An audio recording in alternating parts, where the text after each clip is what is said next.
ಶಿವಾಯ ಗುರವೇ ನಮಃ. ಶ್ರೀಮಾತ್ರೇ ನಮಃ. ಶ್ರೀ ಸಚ್ಚಿದಾನಂದ ಗುರು ಪರಬ್ರಹ್ಮಣೇ ನಮಃ. ತೇನ ವಿನಾ ತೃಣಮಪಿ ನ ಚಲತಿ.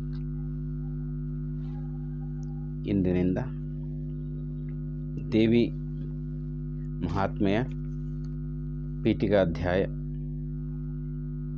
ಮಂಗಳಾಚರಣೆ, ರಾಗಭೈರವಿ, ತ್ರಿವಿಡಿ, ತ್ರಿತಾಳ, ಭಾಮಿನಿ ಷಟ್ಪದಿ. ಪರಮ ಪರತರ ಪರಮ ಮಂಗಳ ಪರಮ ಪೂರ್ಣ ಜ್ಯೋತಿ ಪರಮ ಪರಮ ಚೈತನ್ಯಾತ್ಮ ಪರಮಾಕಾಶ ಪರಮೇಶ ಶರಣ ರಕ್ಷಕ ಸಕಲ ಭೀಷ್ಟವ ನಿರುತವೀವಾಯೋಧ್ಯಪುರವನು ಪೊರೆವರಚಿದಾನಂದ ಗುರು ಮಾಳ್ಕಮಗೆ ಮಂಗಳವ. ಇದು ಪೀಠಿಕೆ ಅಧ್ಯಾಯದ ಮೊದಲನೇ ಪದ್ಯ. ಇದರ ಸಾಮಾನ್ಯ ಅರ್ಥ ಹೀಗಿದೆ. ನಾನು ಮೊದಲಿಗೆ ಸಾಮಾನ್ಯ ಅರ್ಥವನ್ನು ಹೇಳಿ ಆಮೇಲೆ ವಿಶೇಷ ಅರ್ಥವನ್ನು ಹೇಳ್ತೇನೆ. ಪರಮ ಮಂಗಳದಾಯಕನು, ಜ್ಯೋತಿ ಸ್ವರೂಪನು, ಗಗನದಲ್ಲೊಪ್ಪಿ ವಿಶಾರನು, ಯಾವಾಗಲೂ ಸ್ವಯಂ ಪ್ರಕಾಶಕನು, ಶರಣು ಬಂದವರನ್ನು ಸದಾಕಾಲ ರಕ್ಷಿಸುವಂಥವನು, ದಯಾಪೂರ್ಣನು, ಸಕಲ ಮನೋರಥ ಪೂರ್ಣ ಮಾಡುವ ಪ್ರಭುವು, ಪುಣ್ಯಭೂಮಿ ಎನಿಸಿದ ತಪೋಭೂಮಿಯಾದ ಅಯೋಧ್ಯಾಪುರವನ್ನು ರಕ್ಷಿಸುವ ವಿಶ್ವನಾಥರೂಪಿ ಗುರುಚಿದಾನಂದರು ನಮಗೆ ಮಂಗಳವನ್ನುಂಟು ಮಾಡಲಿ. ಈ ಒಂದು ತಾತ್ಪರ್ಯವನ್ನು ನಾನು ಪೂಜ್ಯರಾಗಿರ್ತಕ್ಕಂತಹ ರೋಣದ ಸಾಲಿಮಠದ ಸಿದ್ಧಲಿಂಗಾರ್ಯ ಮಹಾಸ್ವಾಮಿಗಳವರು ಇಂದ ಇದು ವ್ಯಾಖ್ಯಾನಿಸಲ್ಪಟ್ಟಿರ್ತಕ್ಕಂಥದ್ದು, ಪರಿಶೋಧಿಸಲ್ಪಟ್ಟಿರ್ತಕ್ಕಂಥ ಗ್ರಂಥ ಮಲ್ಲಪ್ಪ ವಿರೂಪಾಕ್ಷಪ್ಪ ಅರಳಿ ಪುಸ್ತಕ ವ್ಯಾಪಾರಿಗಳು ಗದಗ ಇವರ ಒಂದು ಪ್ರಕಾಶನದಿರ್ತಕ್ಕಂಥದ್ದನ್ನು ಇಲ್ಲಿ ಸಾಮಾನ್ಯ ಅರ್ಥಕ್ಕೆ ನಾನು ತೆಗೆದುಕೊಂಡಿದ್ದೇನೆ. ಇನ್ನು ವಿಶೇಷ ಅರ್ಥವನ್ನು ಇದರಲ್ಲಿ ನೋಡೋಣ. ಆ ಅವಧೂತರು ಅಂದರೆ ಚಿದಾನಂದ ಅವಧೂತರು ದೇವಿಯ ವಿಶೇಷ ಅನುಗ್ರಹವನ್ನು ಪಡೆದಿರ್ತಕ್ಕಂಥವ್ರು. ಅವರು ಒಂದು ವಾಕು ಕೂಡ ಅದು ಆ ಜಗನ್ಮಾತೆಯಿಂದನೇ ಬಂದಿರತಕ್ಕಂಥದ್ದು ಅಂತ ಅರ್ಥ. ಅವರು ರಚನೆ ಮಾಡಿದ್ದಾರೆ ಅಂದರೆ ಅವ್ರ ರಚನೆ ಅಲ್ಲದು, ಆ ಜಗನ್ಮಾತೆ ಅವರ ಮೂಲಕ ರಚನೆ ಮಾಡಿದ್ದಾಳೆ ಅಂತ ಅರ್ಥ. ಈ ಒಂದು ಪ್ರಥಮ ಒಂದು ಶ್ಲೋಕದಲ್ಲಿ, ಪ್ರಥಮ ಒಂದು ಪದ್ಯದಲ್ಲಿ ಎಷ್ಟು ರಹಸ್ಯಗಳನ್ನು ಅಡಗಿದ್ದಾರೆ ಅಂದರೆ, ಸಾಮಾನ್ಯವಾಗಿ ನೋಡಲಿಕ್ಕೆ ಗುರುಗಳನ್ನು ಸ್ತುತಿ ಮಾಡಿಸಿದಂತೆ ಇದೆ. ಅದರಲ್ಲಿ ಶ್ರೀವಿದ್ಯಾ ಉಪಾಸನೆಯ ರಹಸ್ಯಗಳನ್ನು ಕೂಡ ಅದರೊಳಗೆ ಅಡಕ ಮಾಡಿದ್ದಾರೆ. ಶ್ರೀವಿದ್ಯಾ ಮಂತ್ರಗಳನ್ನು ಕೂಡ ಅಡಕ ಮಾಡಿದ್ದಾರೆ. ಆ ದೇವಿ ಸಪ್ತಶತಿ ಆಗ್ಬೋದು. ಇದು ಅದು ಬಹಳಷ್ಟು ಪವಿತ್ರ ಯಾಕಾಯಿತು ಅಂದರೆ, ದೇವಿ ಸಪ್ತಶತಿಯಲ್ಲಿ ಬರ್ತಕ್ಕಂಥ ಪ್ರತಿಯೊಂದು ಮಂತ್ರದಲ್ಲಿಯೂ ಕೂಡ ಅನೇಕ ಬೀಜಾಕ್ಷರಗಳು ಅದರಲ್ಲಿ ನಿಕ್ಷಿಪ್ತ ಮಾಡಿದ್ದಾರೆ. ಅದು ಹೊರಗೆ ಕಾಣುವುದಿಲ್ಲ, ಆದರೆ ಒಳಗೆ ಅಡಗಿರ್ತವೆ. ಅಂಥ ವಿಶೇಷ ಕೂಡ ಆ ಒಂದು ದೇವಿ ಸಪ್ತಶತಿಯಲ್ಲಿ ಇದೆ ಅಂಥೇಳಿ ಬಹಳಷ್ಟು ಆಚಾರ್ಯರು, ಗುರುಗಳು ಹೇಳ್ತಾರೆ, ತಿಳಿದಿರ್ತಕ್ಕಂಥವ್ರು ಹೇಳ್ತಾರೆ. ಆದರೆ ಈ ದೇವಿ ಮಹಾತ್ಮೆಯಲ್ಲಿ ಅಂಥದ್ದೇನಿದೆ ಅಂತ ಪರೀಕ್ಷೆ ಮಾಡಿದಾಗ ಅಂಥ ವಿಶೇಷಗಳು ಕೂಡ ಅವಧೂತರು ಇದರಲ್ಲಿ ನಿಕ್ಷಿಪ್ತ ಮಾಡಿದ್ದಾರೆ.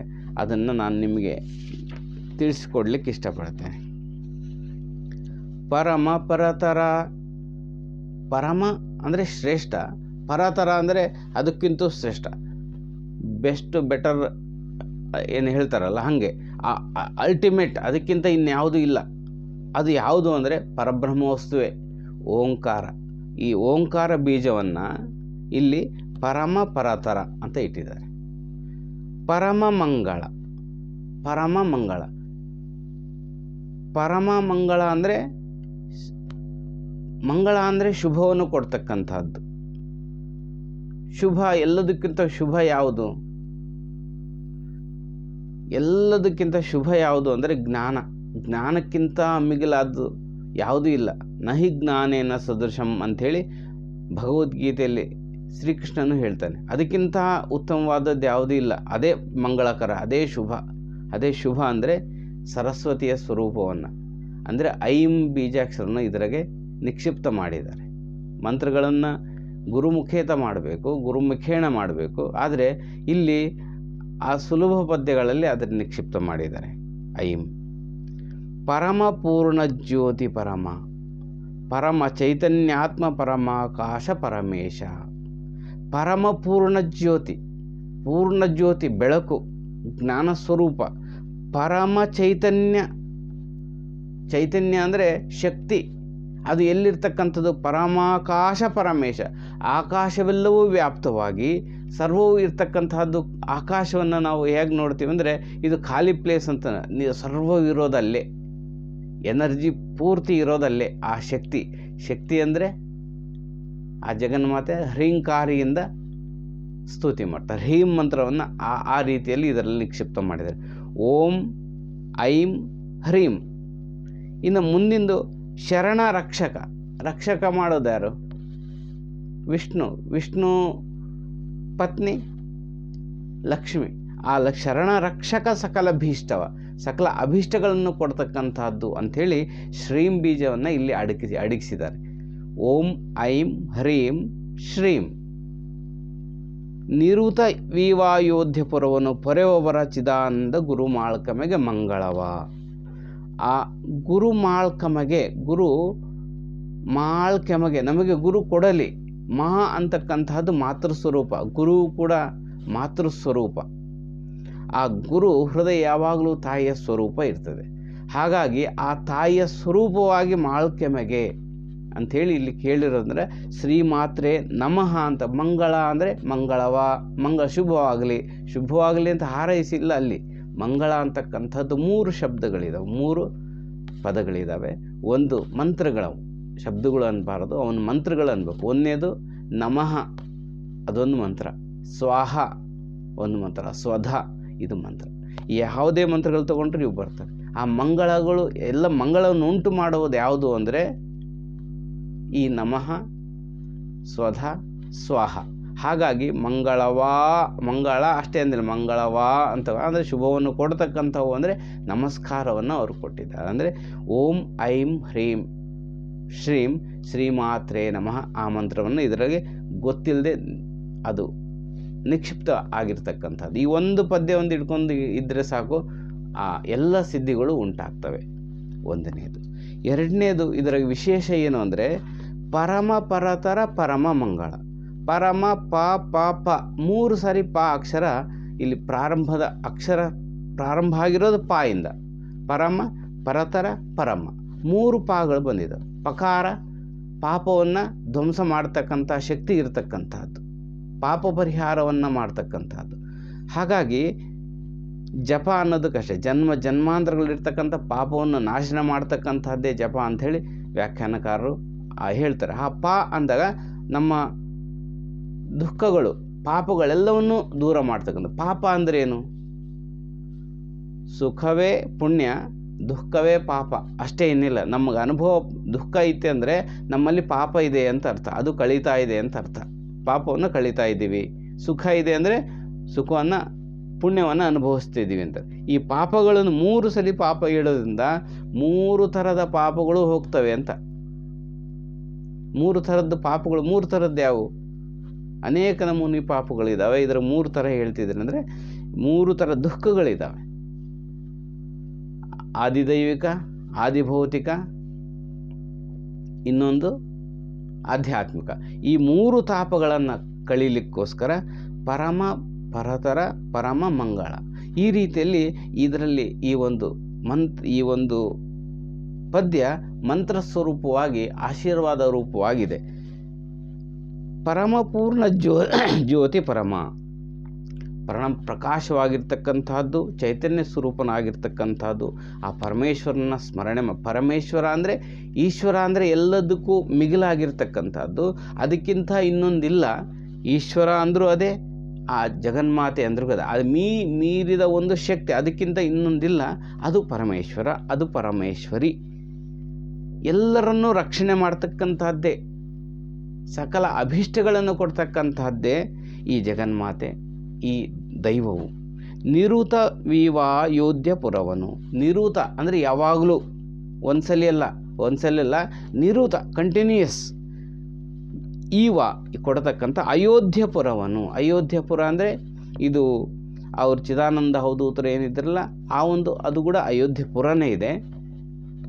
ಆದರೆ ಇಲ್ಲಿ ಅಯೋಧ್ಯ ರಾಮನ ಮಂದಿರದ ಸಂಬಂಧ ಇಲ್ಲ. ಇಲ್ಲಿ ಕೆಲವ್ರು ಹಂಗೆ ಭಾಸ ಆಗ್ತದೆ, ಅದು ಅಲ್ಲ. ಇಲ್ಲಿ ಗಂಗಾವತಿ ಹತ್ರ ಇದೆ ಅವರ ಪ್ಲೇಸ್, ಅಲ್ಲಿ ತಪಸ್ಸು ಮಾಡಿದ್ದಾರೆ. ಅಯೋಧ್ಯಪುರವನು, ಪೊರೆವ ರಕ್ಷಣೆ ಮಾಡ್ತಕ್ಕಂಥವನು ಅಂತ ಗುರುವಿಗೆ ನಮಸ್ಕಾರ. ಇಲ್ಲಿ ಅಯೋಧ್ಯಪುರ ಅಂದರೆ ಏನು? ಅಯೋಧ್ಯ ಅಂದರೆ ಏನು? ಪುರ ಅಂದರೆ ಶರೀರ, ಅಯೋಧ್ಯ ಅಂದರೆ ಯುದ್ಧ ಮಾಡದೇ ಇರತಕ್ಕಂಥದ್ದು. ಯೋಧ ಅಂದರೆ ಯುದ್ಧ ಮಾಡೋದು, ಅಯೋಧ್ಯ ಅಂದರೆ ಯುದ್ಧ ಮಾಡದೇ ಇರತಕ್ಕಂಥದ್ದು. ಈ ಶರೀರವನ್ನು ಗೆಲ್ಲಬೇಕಾಗಿರ್ತಕ್ಕಂಥದ್ದು. ಇದನ್ನು ಯುದ್ಧ ಮಾಡಿ ಗೆಲ್ಲೋದಲ್ಲ, ಯುದ್ಧ ಮಾಡಿ ಗೆಲ್ಲಲಿಕ್ಕೆ ಬರೋದೇ ಇಲ್ಲ. ಇದ್ರಾಗ ಇದೀವಿ ಅಷ್ಟೇ. ಇದರಿಂದ ಹೇಗೆ ನಾವು ಹೋಗಬೇಕೋ ಅದನ್ನು ಈ ದೇಹದಿಂದ ಗುದ್ದಾಡಂಗಿಲ್ಲ. ಆ ಭಗವಂತನ ಕನೆಕ್ಟಿವಿಟಿನ ಬೆಳೆಸ್ಕೊಳ್ಬೇಕು. ಮಂತ್ರ ಜಪನೋ, ತಪನೋ, ಸಾಧನೆಯೋ, ಏನೋ ಒಂದು ಸೇವೆಯೋ, ಯಾವುದೋ ಒಂದು ರೂಪದ ಕ್ರಿಯೆಯನ್ನು ನಾವು ಅನುಭವಿಸಿ ಆಚರಿಸಿಕೊಂಡು ನಾವು ಈ ಜನ್ಮವನ್ನು ಸಾರ್ಥಕ್ಕೆ ಮಾಡಬೇಕಾಗತ್ತೆ. ಅಯೋಧ್ಯಪುರ ಇದನ್ನು ಯುದ್ಧ ಮಾಡ್ತಕ್ಕಂಥದ್ದಲ್ಲ ಅಂತ. ಅಯೋಧ್ಯಪುರ ಈ ಶರೀರದೊಳಗೆ ನಾವು ಗುದ್ದಾಡಂಗೆ ಇಲ್ಲ.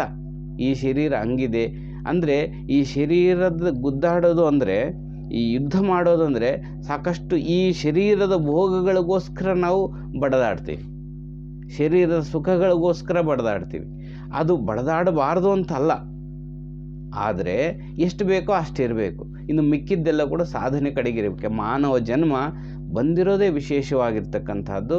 ಈ ಮಾನವ ಜನ್ಮ ಬಂದಿರೋ ಮುಖ್ಯ ಉದ್ದೇಶನೇ ಅದು, ಪರಮ ಪದ ಪ್ರಾಪ್ತಿಯನ್ನು ಪಡ್ಕೊಳ್ಳೋಕ್ಕೋಸ್ಕರವಾಗೇ ವಿನಃ ಬೇರೆ ಉದ್ದೇಶಕ್ಕಲ್ಲ. ಬೇರೆ ಎಲ್ಲ ದೇಹಗಳು ಒಂದೊಂದು ಉಪಾಧಿ. ಈಗ ಒಂದೊಂದು ಉಪಾಧಿ ತಗೊಂಡು ಅದಕ್ಕೆ ಏನೇನು ಮಾಡಬೇಕು ಅದರಿಂದ ಅದನ್ನು ಮಾಡಿದರೆ ಚೆನ್ನಾಗಿರ್ತದೆ. ರತ್ನ ಇರ್ತದೆ. ತೆಲುಗಿನಲ್ಲಿ ಒಂದು ಗಾದೆ ಇದೆ, ನಾನು ಹೇಳ್ತೇನೆ. ಏನಂದರೆ, ಮಂಗನಿಗೆ ಮಾಣಿಕ್ಯ ಕೊಟ್ಟರೆ ಎಲ್ಲ ಇಟ್ಕೊಂಡು ನೀರು ಒಯ್ಕಂತೆ ಅಂತ ಅರ್ಥ. ಅದು ಆ ಮಾಣಿಕ್ಯ ಎಲ್ಲಿರಬೇಕೋ ಅದು ಅಲ್ಲಿರಬೇಕದು. ಆ ಮಾಣಿಕ್ಯನ ಹೇಗೆ ಉಪಯೋಗ ಮಾಡೋಕೆ ಅದನ್ನು ಹಾಗೆ ಉಪಯೋಗ ಮಾಡೋಕೆ. ಅದಕ್ಕೆ ನಾವೇನು ಮಾಡ್ತಾಯಿದ್ದೀವಿ, ಇಂಥ ಉನ್ನತವಾದಂಥ ವಿಶಿಷ್ಟವಾಗಿರ್ತಕ್ಕಂಥ ಸರ್ವಜ್ಞಾನವನ್ನು ಜಿಜ್ಞಾಸೆ ಮಾಡಲಿಕ್ಕೆ ಪ್ರತಿಯೊಂದು ಬರ್ತಕ್ಕಂಥ ಈ ಶರೀರವನ್ನು ಕೇವಲ ಒಂದು ಇದಕ್ಕೋಸ್ಕರ ಬಳಸ್ತಾ ಇದ್ದೀವಿ. ನಮ್ಮ ಅಹಂಕಾರವನ್ನು ಅದೆಲ್ಲವನ್ನು ನಿವಾರಣೆ ಮಾಡ್ತಕ್ಕಂಥದ್ದೇ ಈ ದೇವಿಯ ಪುರಾಣದ ಮುಖ್ಯ ಉದ್ದೇಶ ಕೂಡ ಅದೇ. ಅದಕ್ಕೋಸ್ಕರ ಅಯೋಧ್ಯಪುರವನ್ನು ಇದು ಯುದ್ಧ ಮಾಡಿ, ಇದಕ್ಕೋಸ್ಕರ ನಾವು ಈ ದೇಹವನ್ನು ನಾವು ಇದಕ್ಕೆ ಯುದ್ಧ ಮಾಡಂಗೆ ಇಲ್ಲ. ಇದನ್ನು ಯುದ್ಧ ಮಾಡಿ ಇದರಲ್ಲಿ ಇರ್ತಕ್ಕಂಥದ್ದನ್ನು ನಾವು ತೆಗಿಯೋಕ್ಕೆ ಸಾಧ್ಯ ಇಲ್ಲ. ಯುದ್ಧ ಮಾಡಬೇಕಾಗಿರೋದು ಈ ಪುರದ ಜೊತೆಗೆ ಯುದ್ಧ ಮಾಡಬೇಡ. ಅಂದರೆ ಏನು ಅಂದರೆ, ಈ ಶರೀರ ನನಗೆ ಹಿಂಗಿದೆ, ನಾನು ದಪ್ಪ ಇದ್ದೀನಿ, ನಾನು ತೆಳ್ಳಗಿದ್ದೀನಿ, ನಾನು ಕುಳ್ಳಕ್ಕಿದ್ದೀನಿ, ನನಗೆ ಜ್ಞಾನ ಇಲ್ಲ, ಇವೆಲ್ಲವೂ ಕೂಡ ಇದರಿಂದ ಕೂಡ ಕೆಲವರು ಎಲ್ಲ ಗುದ್ದಾಡ್ತಿರ್ತಾರೆ ಒಳಗೆ. ಒಂದು ಗಿಲ್ಟಿ ಫೀಲಿಂಗ್ನೆಸ್.